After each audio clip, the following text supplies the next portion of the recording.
We're getting there. We'll get there. Hopefully you're holding up okay. But today, I want to ask you a question. I want to ask you a question, whether or not you would call yourself optimistic or pessimistic?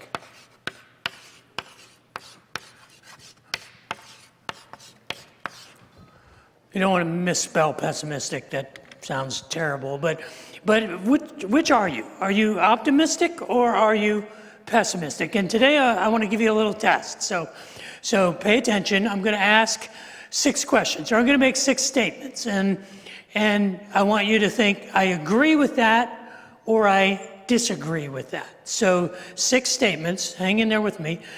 And you either agree or disagree. Do you agree or disagree with this statement? First of all, I expect things to turn out well.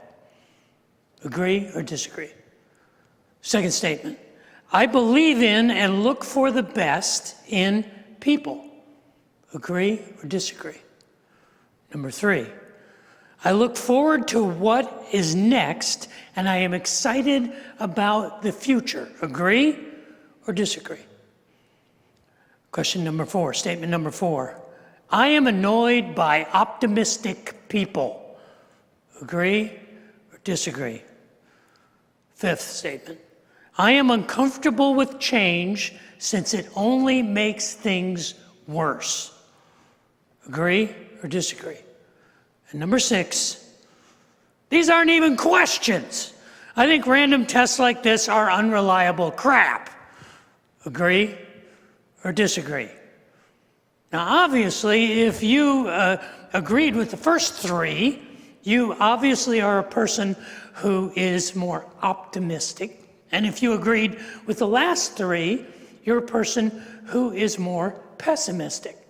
And surveys tell us, psychological surveys tell us, about 25% of all Americans are pessimists. They identify as pessimistic. I'm pessimistic about the reality of those numbers, because I don't think any of us are necessarily either or. I think we're actually kind of sometimes optimistic and sometimes pessimistic. I know I am. I mean, many times I am optimistic about things spiritually, but I'm pessimistic about things politically.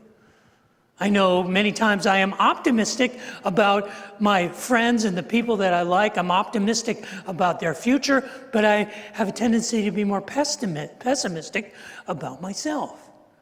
For example, I used to be wildly optimistic about the Dallas Cowboys. The last 15 years, not so much, more pessimistic. I think we are usually more of both. We're not really either or. Problem is that's generally uncomfortable for us. We don't like being in the middle. We like setting up shop in the corner. We like having our labels and our identity and our familiar surroundings. And so we migrate toward the edges, even though our existence is really much more both and. We prefer.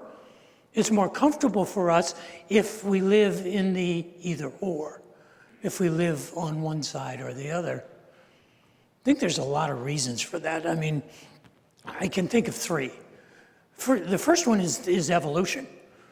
I mean, from our evolutionary biology for 10,000 generations, we have been biologically programmed to make decisions about survival based on friend or foe, whether we're going to be killed or be killed, whether we're going to eat or be eaten.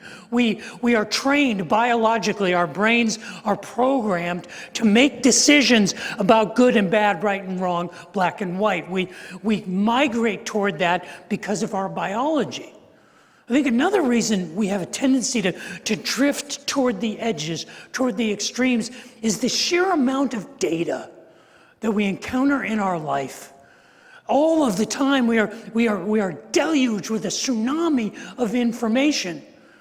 One of my daughters was sharing with me this week that she read an article that suggested that millennials People in their 20s and 30s in America today get more information in 1 month than their grandparents received in an entire lifetime. I don't know whether those statistics are true, but it feels that way. I can go on social media, and in an hour, I can learn more about more people than my grandparents knew in their entire lifetime. This is a problem, because when you have that much information, we can't process it. It's impossible for us to really understand everything that's going on, so we have to delegate the interpretation of the world around us to other people. And those people have a tendency to synthesize and speak in broad brush terms so that they can gather our ideas and assemble them together, rather than having the time or the inclination to walk around ideas and to explore things. We have to take them at face value just because so much comes at us. I think a third reason that it's hard for us to live in the middle is because our culture doesn't allow it. Face it, we live in a world that is abiding by the axiom that the squeaky wheel gets the grease, that the loudest voice gathers the tribe. And those voices are always the voices at the edges. They're always the voices at the extreme, because they're out from the fringes, and that's why they call attention to themselves. And we're living in a riptide culture that is pulling us out to a sea of either or. It doesn't allow us the time or the space to be both and. And it pulls us into these love and hate kind of attitudes and divides us. And we're living in a world where our natural inclination to be tribal and to build up walls and to identify with people who think like us and act like us is reinforced at every opportunity. I mean, look at where we are. In the middle of a pandemic, when 100% of us should say, how do we defeat this? We are actually arguing with each other. We're actually pulling against the things that we should be doing together. I totally understand it. But I actually believe we can do better. I believe there is a better version of ourselves. I believe that we can be a people who are a both and people, not just an either or people. I am really optimistic that we can see our way through seasons like this, that we can navigate life in a better version of ourselves. That's what I'm hoping for in these next few weeks, is that we can find that balance, that we can thread the needle while standing on the razor's edge of a storm-tossed ship. And it's my prayer today that as we begin this conversation, that we might take a minute to slow down and say, is there a better way? Is there a better way when we can be both and people? Can we be bridge builders rather than wall builders? Can we be people of reconciliation and grace rather than tribal and divided? It's my prayer that we could be that kind of people today. I think that's what Jesus' story is all about. I think the story of Jesus is the story of a person who was a paradox. He was a both and person. It was the portrait we have of him, the portrait we have of the person, Jesus of Nazareth, is a complex portrait. He was always, to be sure, he had some either or moments. But much of the time, he was a both and person. He was saying, you have heard it said, but I say to you. He was reframing our human perspective. And it's the way the story of Jesus is actually told. It's the story of Jesus in 4 parts, in the 4 Gospels. The 4 Gospels portray Jesus in 4 different dimensions because he's that paradoxical. He's that complex. For example, you have the book of Matthew. And the story of Jesus in the book of Matthew is written to the Hebrew people. It's written to the nation of Israel. And so Matthew is very concerned about portraying Jesus as the king of all kings. That's why the book of Matthew begins with a genealogy. And that genealogy traces the lineage of Jesus back to Abraham, Isaac, and Jacob. He is the promised Messiah. The book of Matthew is filled with messianic prophecies and stories of how Jesus was the promised deliverer. This is very different than the story that Mark tells in the Gospel of Mark. The Gospel of Mark, Jesus is the servant of man. There's no genealogy there because nobody cares where a servant came from. Nobody cares what a servant teaches. The book of Mark has stories about what Jesus did, not just what he taught. It doesn't care where he come from, and it doesn't matter what he said, because it's a perspective of his life from the perspective of this is the ultimate servant, the servant of humanity. Now, the book of Luke has a different perspective. The book of Luke talks about Jesus as the ultimate man, the ultimate human being. Luke has a genealogy, but it's 3 chapters in. The first 3 chapters talk about Jesus as a child, as a son, as a brother, as a friend. It gets to the genealogy in Luke chapter 3, and it identifies Jesus not as the descendant of Abraham and Isaac and Jacob, but as the descendant of Adam and Eve, because he is the ultimate man. He is the heroic figure. The book of John gives us another perspective because it shows Jesus as God, as the Theos. That's why John begins the story of the life of Jesus through the picture of in the beginning was the Word, and the Word was God, and the Word was with God, and the Word became flesh and dwelt among us. This is John's perspective. That's why the story is laid out through a story of 7 miracles. The last miracle, the miracle that is impossible for anyone but God, he raises a man from the dead. The story of Lazarus. And so the person of Jesus is not an either-or person. He's a complex person, and he's the example for us. And probably the thing that illustrates this both and, this bridge-building, peacemaking personality of Jesus, more than anything else, was his teaching. His most famous teaching was the teaching of the Sermon on the Mount.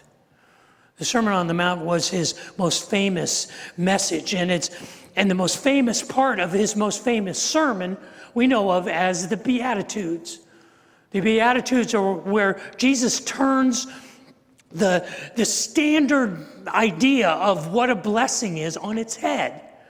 And he says, "Blessed are the poor, and blessed are those who mourn, and blessed are those who are merciful. And blessed are those who hunger and thirst for righteousness. And blessed are the meek.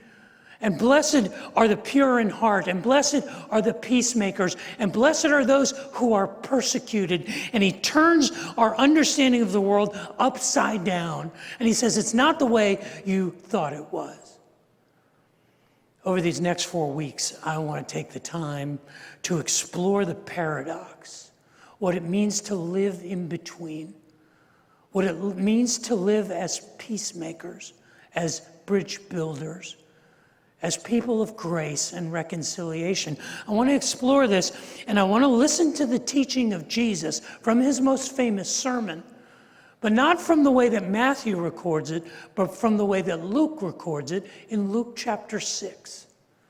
In Luke chapter 6, it records another version of the same sermon. There are some people who lose their theological chili as they compare the Sermon on the Mount with the story in the book of Luke, because Luke identifies this as a sermon that was clearly given not on a mountain, but on a plain. That people had come from all over the northern end of Israel and from Galilee and from Tyre and Sidon, and they had come to hear him teach and to bring the sick and the infirm to him. But this was Jesus' stump speech. Jesus was, you could say, candidating for Messiah. And so it was a message that he probably repeated every day. And one day he repeated it when he was standing on a mountain. And one day he repeated it when he was down on the level with everyone else. I mean, think about it. What did Matthew want to prove? Matthew wanted to prove that he was the King of Kings. And so he put Jesus on the mount to tell the story. Why? Because who was the deliverer of Israel? It was Moses. And Moses gave the 10 Commandments from Mount Sinai. Luke has a very different purpose. Luke wants us to know that he's just like us. So he's down on the level ground among us, equal to us. But his teaching there in the Sermon on the Plain, let's call it, he gives us 4 paradoxes. He gives us the paradox of blessings and burdens. He says that poverty is a blessing and wealth is a burden. He says that hunger is a blessing and being well fed is a burden. He says that sorrow and weeping is a blessing, but joy and laughter is a burden. He says that being popular or being unpopular is a blessing, and being popular is a burden. And the first thing he says in this Sermon on the Plain, he says, "Blessed are you who are poor," in verse 20 of Luke chapter 6. "For yours is the kingdom of God." And then he contrasts that in verse 24, where he says, "Woe to you who are rich, for you have already received your comfort." Now, in the culture that we live in the world that we live in, people would say, well, there it is. Jesus is picking sides. He's starting a class warfare. They raise their fists and say, Jesus is the champion of social justice. Down with the patriarchy. The poor are good and the rich are bad. It's an unfortunate way to understand what Jesus is talking about, because that's not what he means at all. What he is talking about is he is saying there are blessings that you do not understand, that the poor only understand themselves. And there are burdens that the wealthy carry that you cannot understand unless you are one of them. And most of us go, whoa, okay, well, I'll take the burdens of great wealth. Yeah, roll me over with $1 billion. Oh, hurt me, knock me over. It's the famous words of Mae West, who said, I've been rich and I've been poor, and rich is better. And that's what we think. We have a tendency to imagine that to be wealthy, to have great resources, this is exclusively a blessing. But there's a burden in great wealth. There's a burden to it because the responsibilities of it, the stewardship of it is great. If you try to raise your children in great wealth, you will realize how difficult it is to prevent them from being jerks, from living with a sense of entitlement, even though they have options and opportunities and resources and experiences that you enjoy giving them. You have to work very, very hard to make sure that your children don't grow up with a sense that they deserve this. I know many of you as families here, and make no mistake about it, there aren't very many poor people at Riverbend. I mean, there aren't very many poor people in America. If you look at a global scale, if you look out through the history of human existence, we as Americans are rich. We are among the wealthiest societies that have ever existed. And one of the challenges that we have in raising our children is to help them not take that for granted, to see past the blessings of wealth, to see the burden of it and the difficulties of it. And many of you, I'm so proud of you, of the way that I watch you intentionally raising your children. Because it's hard. It's harder when you're wealthy. And there's something that I think rich people understand. They understand the dissatisfaction that comes with great wealth. Most of us who aspire to great wealth or who admire great wealth have a tendency to think, well, if I had this, if I had these resources, all of my problems would evaporate. But the saying is true, money cannot buy you happiness. So there is a burden and a blessing in great wealth. That's why Jesus says, woe to you, be careful. Be careful with the idea of wealth. Those of you who are rich, because this is as good as it gets. You have received your comfort. If wealth is an end in itself, then that's all you have. There is nothing more. But there's also a blessing and a burden in poverty. And I think we all understand the burden in poverty, but do you understand the blessing of it? You understand the creativity and generosity that is birthed out of an awareness of the experience of need, the experience of lack? I remember as a young dad when we were a young family and I was the pastor of a small church in Richardson, Texas. As my mom used to say, we didn't have a pot to piss in. And we were scraping by all the time. And I remember thinking what a blessing that was for my kids, because they were surrounded with people with great wealth and great resources, and they would say, why can't we do these things? Why can't we have these things?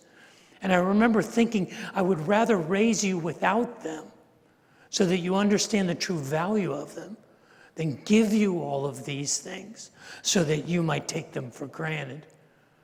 I remember very specifically, and I've told this story many times, that one summer we were scraping through the summer and we didn't really take a vacation. We would always just drive to see family. That was our family vacations for 20 years.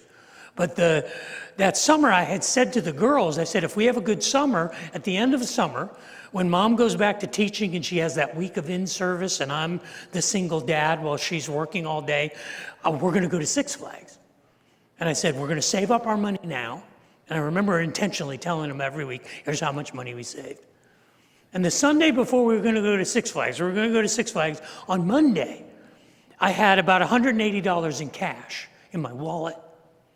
And I'm in church on Sunday morning, and there was a person who came in who I didn't recognize, and I was afraid, and I was correct, that this person was here to make a request for some financial aid. And at that time, I had made a vow, and I stuck with this vow for probably 20 years, but it required no courage. And my vow was that if someone asked me for money, I would give them whatever money I had in my wallet, and that wasn't a tough vow to fulfill because I never had any money in my wallet.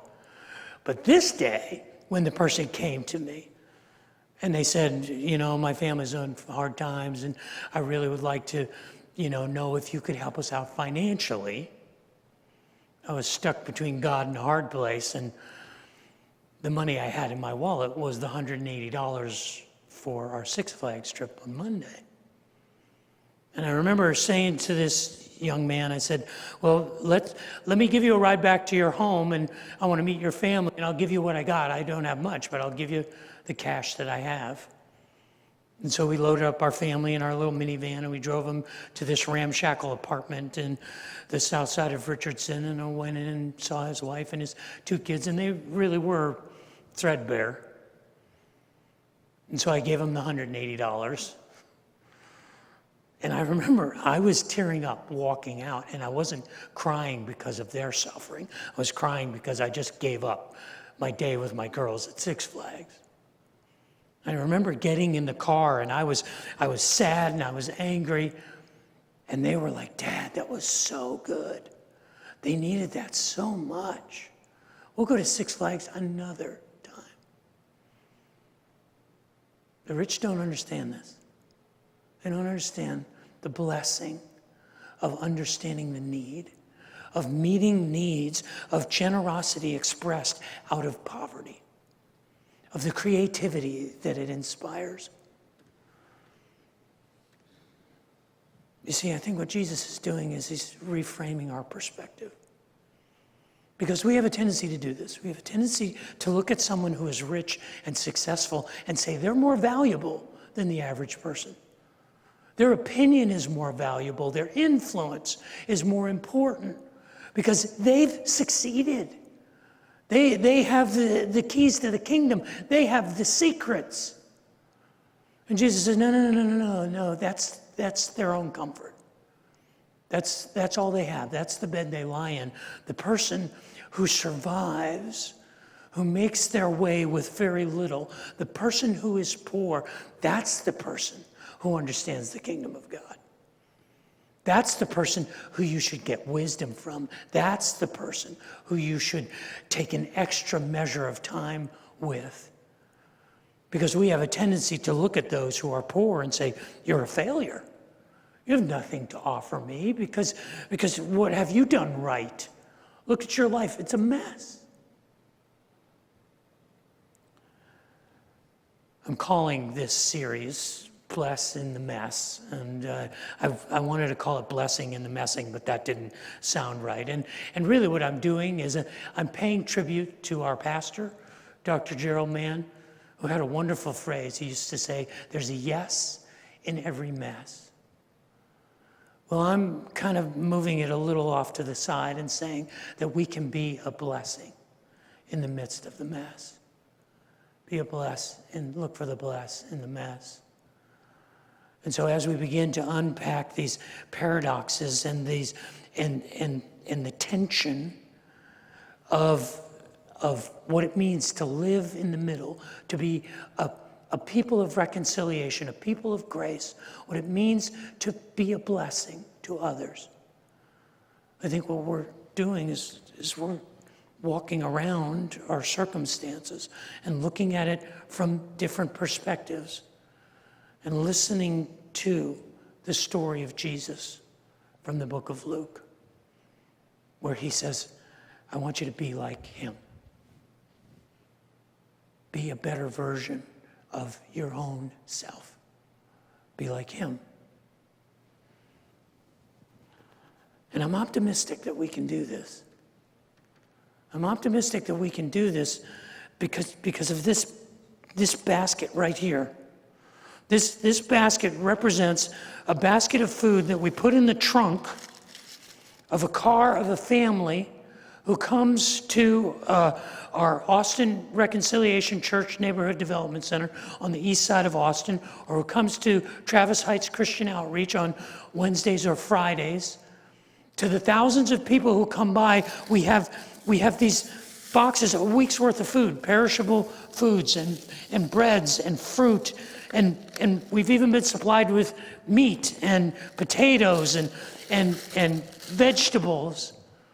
And every week on Monday, on Wednesday, Thursday, and Friday, we're actually feeding thousands and thousands of people. We had no idea that this was where we were going to be at back at the end of 2016 when we started our first neighborhood development center down in Travis Heights. As we opened what we called the Harvest Blessings Food Pantry, we had no idea that we would be in exactly the right place, doing exactly the right thing at exactly the right time right now. Because right now there are more people in need, thousands of people in need every week. I spent a couple hours yesterday asking our team, what are the statistics about the people we have helped through our neighborhood development centers in South Austin and East Austin? And the numbers are staggering. Since March of 2015, we have provided food for 105,643 families. Just since the beginning of 2020, we have provided food for 16,342 families. Just since the COVID epidemic, that number has increased 156%. We have fed 316,316 individuals since March of 2017. So far this year, we have provided food for 53,289 people, an increase of 188% in just the last 4 months. We have given away 2,839,382 pounds of food since March of 2017. Just this year, we have provided 527,678 pounds of food just in 4 months, an increase of 614% just since the COVID epidemic. This is food that is donated from the Capital Area Food Bank, from Starbucks, from H-E-B, from Target. Some of it is what we call rescued food that comes from stores that can't sell it. And we provide this, and every week we have hundreds of volunteers. We have converted our community center into a food supply storage and staging area where we load up pallets of food. It comes in on semis early in the week. It gets sorted out, put into bags, into boxes, and sent out to South and East Austin. We have 6 teams of people that come in to store and to bag that every day. We've had 157 people just volunteering in our community center since the epidemic started. One of the challenges we have with figuring out how we're going to open this place back up again is, what do we do now that we've converted one of our significant buildings into a place that is part of the process of feeding people? We'll figure it out. But there have been so many people, hundreds and hundreds of people, who have stepped up, who are at McNeil High School in the parking lot queue with hundreds of cars, because we're feeding between 2,500 and 2,600 people every Thursday in one place. And these are people who never expected to be in line for a box full of food to be put in their trunk, because 2 months ago, their lives were okay. They never anticipated it. And we don't ask them for resumes. We don't ask them for income statements. We ask them how they're doing and ask them how we can pray for them.